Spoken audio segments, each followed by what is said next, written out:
Hollow Creek. Nestled between rolling hills, the town was a picture of quaint Americana.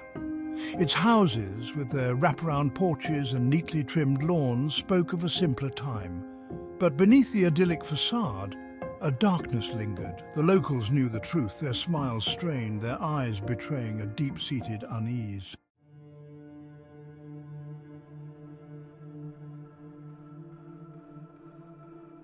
The older folk still talked about it, their voices hushed, their faces grim. Back then the land was wild, untamed. Legends whispered of ancient spirits, their voices carried on the wind. Tales were told of travellers who strayed too far from the beaten path, never to be seen again. And then there was the asylum, a towering edifice of madness and despair.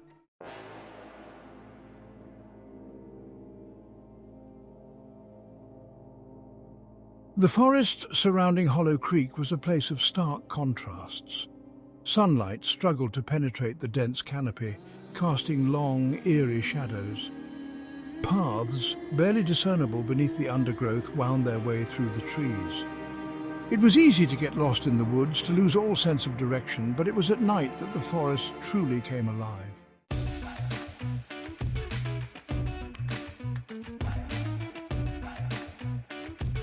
The old miller's diner buzzed with the usual Friday night energy. At a corner booth sat a group of friends. The conversation drifted towards the local law. Tonight's topic was the abandoned asylum. A dare hung in the air, unspoken but understood. Outside, the wind howled, a low, mournful sound. Their eyes met, a silent agreement passing between them. They would go to the asylum.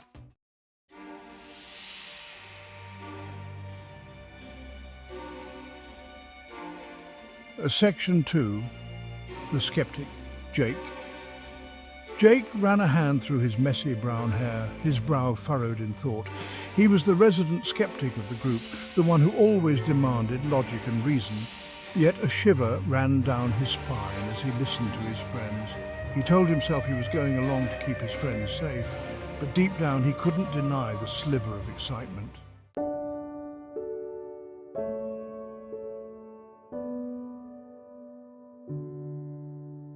Section 3. The believer, Emily, her bright blue eyes wide with a mixture of apprehension and excitement, leaned forward. Unlike Jake, she harbored no skepticism when it came to the supernatural. Growing up in Hollow Creek, she had devoured the local legends. The abandoned asylum held a particular fascination for her. The thought of venturing inside thrilled and terrified her. She glanced at her friends, their faces illuminated by the flickering candle. Whatever awaited them at the asylum, they would face it as one.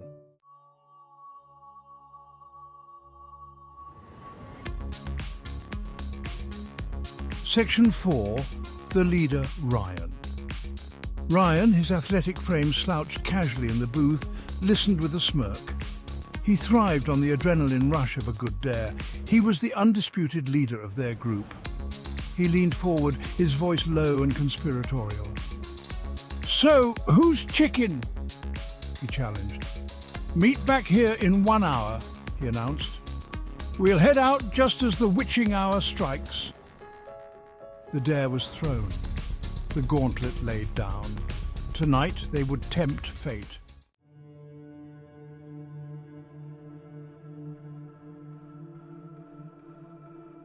Into the jaws of fear. The old Jeep rumbled down the deserted road, its headlights cutting through the dense fog. As they neared the outskirts of Hollow Creek, the familiar landscape transformed into an eerie tableau. Ryan, his hands gripping the steering wheel, couldn't shake the feeling that they were being watched. "Almost there," he announced, his voice a strained whisper.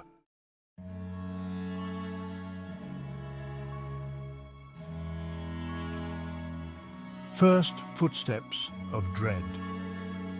The old iron gates of the asylum loomed before them, rusted and overgrown with ivy. Ryan parked the Jeep a safe distance away.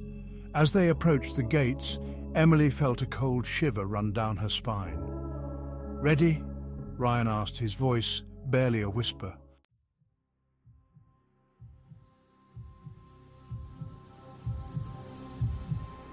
Whispers from the past.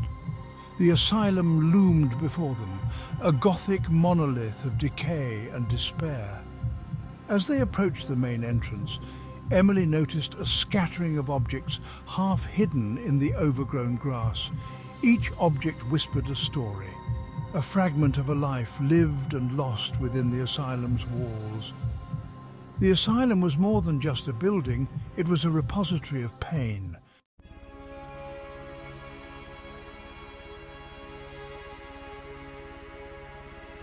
The heavy oak door creaked open with a groan, revealing a cavernous entryway shrouded in darkness. As they stepped inside, the door slammed shut behind them with a deafening boom. Jake fumbled for his flashlight, its beam cutting through the darkness. A sudden noise, a soft thud from the floor above, sent a jolt of fear through the group. Emily felt a cold hand grip her heart, her breath catching in her throat. They moved cautiously through the asylum's corridors, their footsteps echoing on the cold, hard floors, their flashlights cutting through the oppressive darkness. The air grew colder, the smell of decay more intense. Strange shadows flickered at the edge of their vision, and the silence was broken only by the sound of their own ragged breathing. They came to a room at the end of the hallway, its door slightly ajar, a pale light emanating from within. Curiosity overriding their fear, they slowly pushed open the door. The room was a former patient's dormitory, lined with rows of iron beds, their mattresses stripped bare. In the center of the room, a single light bulb swung gently from the ceiling. And beneath the light bulb sat Ryan, his head in his hands, his body swaying slightly. "Ryan!" Emily called out, her voice trembling. But Ryan didn't respond. He remained motionless, his back to them. As they approached him, a cold wind swept through the room, extinguishing their flashlights. There was a scream and then silence. When the flashlight beams flickered back to life, Ryan was gone. The chair lay overturned on the floor, as if he had vanished into thin air. The only evidence he had ever been there was the lingering echo of their own fear. Silence. A silence so profound it felt like a physical presence pressing down on them, stealing their breath. Emily stood frozen, her hand still outstretched as if reaching for the empty air where Ryan had been. Jake, his face ashen in the flickering flashlight beam, stumbled back, tripping over the leg of an overturned chair. The sound, sharp and sudden, shattered the silence but did nothing to dispel the overwhelming sense of dread. "Ryan?" Jake's voice was a hoarse whisper, barely audible above the pounding of his own heart. He swept the beam of his flashlight across the room, illuminating the bare beds, the peeling paint, the empty doorway. But there was no sign of their friend, no trace of his presence.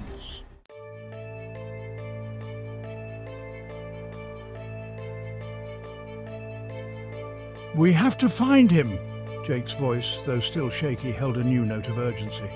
He scanned the room again, his flashlight beam darting from one shadowed corner to another, as if expecting Ryan to materialize out of the darkness. He can't have gone far. He moved towards the doorway, his steps hesitant at first, then gaining purpose with each stride. Emily followed close behind, her own fear battling with a growing sense of determination. She refused to believe that Ryan was gone, not like this, not without a trace. There had to be a logical explanation, a rational reason for his sudden disappearance.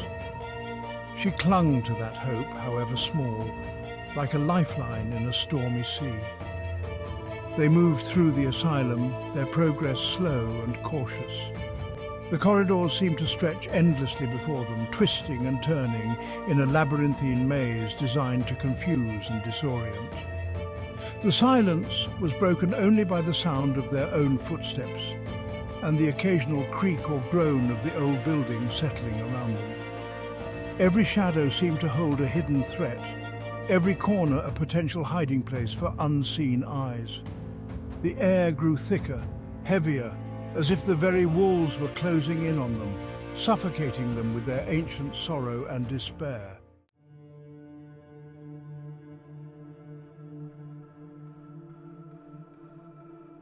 They stumbled upon a room that sent shivers down their spines.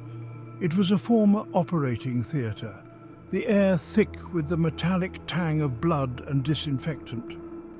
A rusted operating table stood in the centre of the room, its leather straps frayed and cracked, stained with what looked disturbingly like dried blood. Surgical instruments lay scattered on a nearby tray, their polished steel glinting ominously in the flashlight beams. Emily averted her gaze, unable to stomach the sight for long. The room felt cold, clinical, devoid of any human warmth. It was a place where pain had been inflicted, where screams had been silenced, where hope had gone to die. The air hummed with a palpable sense of suffering, of lives cut short, of sanity shattered beyond repair. "Let's just get out of here," Emily whispered, her voice tight with unshed tears. The place felt oppressive, suffocating, as if the weight of the asylum's dark history was pressing down on her, threatening to crush her spirit. Jake nodded, his face pale and drawn. He too could feel the oppressive atmosphere of the room, the lingering echoes of past horrors clinging to the walls like cobwebs. They turned to leave, eager to escape the macabre scene, but as they did so, a sound stopped them in their tracks.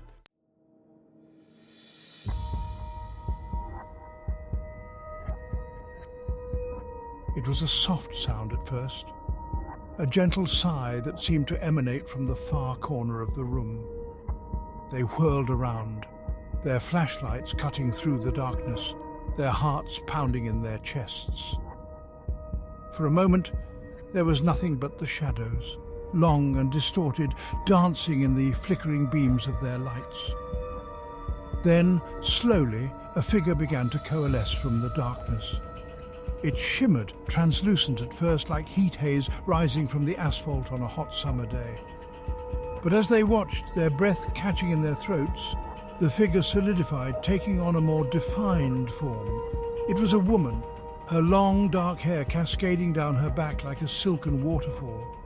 She wore a white gown, stained and tattered, that clung to her slender frame. Her face, though partially obscured by the shadows, was hauntingly beautiful. Her features delicate, her eyes large and luminous, filled with an expression of profound sadness and longing. Emily gasped, her hand flying to her mouth to stifle a scream. The woman's eyes met hers, and for a fleeting moment, Emily felt a strange connection to her, a shared sense of sorrow and despair that transcended time and place. The woman drifted towards them, her bare feet gliding above the cold floor. As she moved, she spoke, her voice a soft whisper weaving into their minds. "He's gone?" she whispered, her voice filled with profound sadness. "They took him. They took them all." She reached out, her fingers brushing against Emily's cheek. It was cold, like ice, sending a shiver through Emily. "Who took him?" Emily whispered. "Who are they?" The woman's eyes widened, locking onto Emily's with intensity. "They are the forgotten," she whispered urgently. "The lost souls, trapped here for eternity. They hunger for life, for warmth, for release. And they will take what they can, when they can." Emily stepped back, her mind reeling. The forgotten? Trapped here? Was she talking about the patients who had died here? Were their spirits bound to this place, condemned to wander? The woman nodded slowly, her eyes filled with a chilling knowing. "They are everywhere," she whispered, a faint echo in the stillness, "and they are coming for you."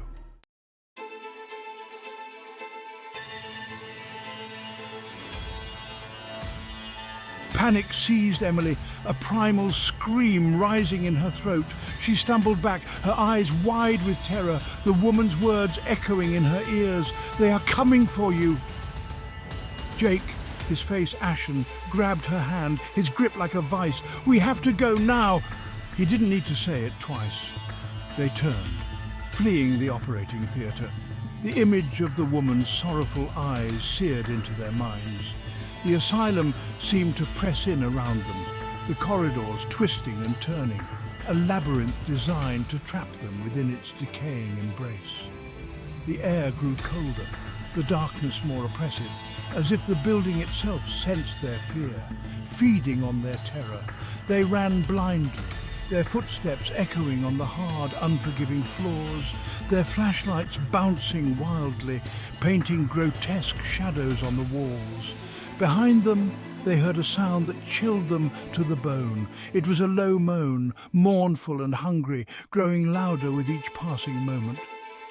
It was the sound of the forgotten, the lost souls stirring from their slumber, drawn by the scent of their fear. They rounded a corner, their lungs burning, their legs screaming for respite. But there was no time to rest, no time to catch their breath. The moan was closer now, accompanied by the shuffling of unseen feet, the whispers of countless voices, their words a chilling chorus of despair and longing.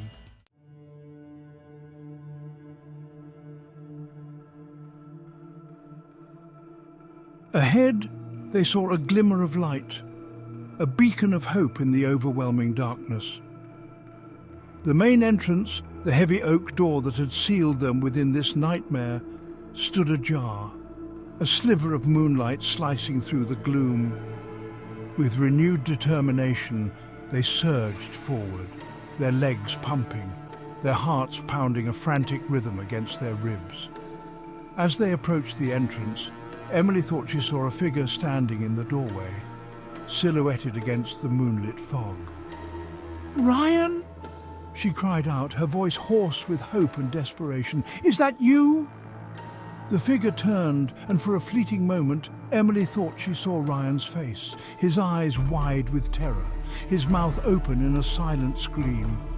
But as they drew closer, the figure stepped back, melting into the shadows, replaced by a swirling vortex of darkness that seemed to reach out for them with grasping claws. The moan intensified, morphing into a deafening roar that vibrated through the very foundations of the asylum. The air crackled with an unnatural energy, a palpable sense of menace that pressed down on them, stealing their breath. They were trapped, caught in a web of terror spun from the asylum's dark history, the air thick with the anguish of the forgotten, their whispers a chorus of despair that echoed through the corridors. There was nowhere left to run, no escape from the horrors that awaited them.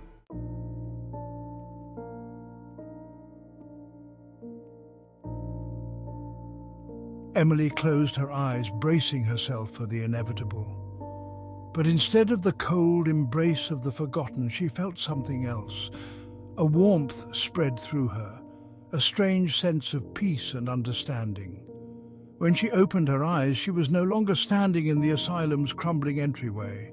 She was bathed in a soft, ethereal light, surrounded by a swirling mist that shimmered with an otherworldly glow.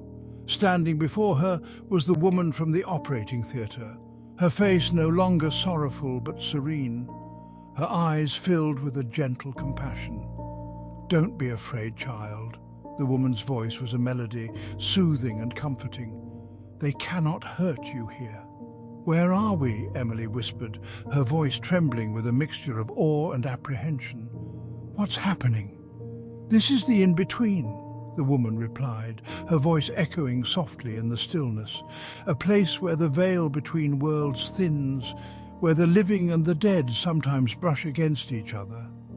She reached out a hand, her touch no longer icy cold, but surprisingly warm and reassuring. "The asylum," the woman continued, her voice tinged with sadness, "it is a vessel, a conduit for the pain and suffering that have seeped into its very foundation.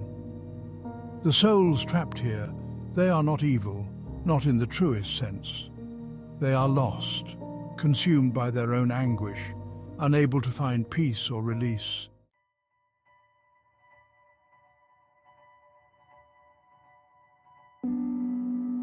"What about Ryan?" Emily asked, her voice a desperate plea. "Where is he? What happened to him?" The woman's gaze softened, her eyes filled with a profound empathy. "He is lost, child. she whispered, her voice heavy with sorrow, consumed by the darkness that clings to this place. The asylum, it feeds on fear, on despair. It preys on the vulnerable, drawing them into its embrace, promising solace but delivering only oblivion. But you, the woman continued, her gaze locking onto Emily's with an intensity that sent shivers down her spine. You are different. You have a strength, a resilience that the asylum cannot break. You have faced your fears, confronted the darkness, and emerged unbroken. Go now, child. The woman's voice faded to a whisper, the ethereal light around them dimming. Go back to the world of the living. Remember what you have seen here, but do not let it consume you. The asylum will always hold its secrets, its sorrows. It will always be a place of whispers and shadows. But you, she squeezed Emily's hand, her touch a final reassurance. You have the power to choose your own path. Choose wisely, child. Choose life. And then everything went dark.